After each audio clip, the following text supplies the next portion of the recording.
جاہل لوگوں سے کم ملو ورنہ وہ تجھے بھی جاہل بنا دیں گے۔ بے وقوفوں سے دوستی مت کرو کیونکہ یہ مشکل وقت میں تیری مشکلات میں اضافہ کریں گے۔ عقل مندوں کی صحبت اختیار کرو، یہ مشکل وقت میں تیری مدد کریں گے۔ گھر سے مجبوری کے تحت روزی کے لیے نکلنے والی عورت کی عزت کریں تاکہ اسے اپنے رب سے شکوہ نہ کرنا پڑے۔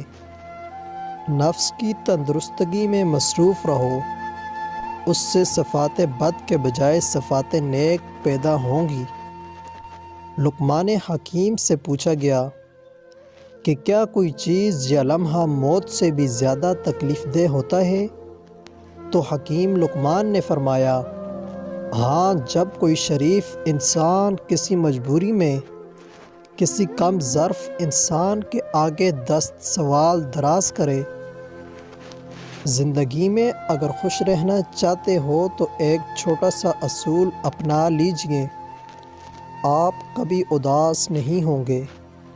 جو کھایا اس کا غم نہیں، جو پایا وہ کسی سے کم نہیں، جو نہیں وہ ایک خواب ہے، جو ہے وہ لاجواب ہے۔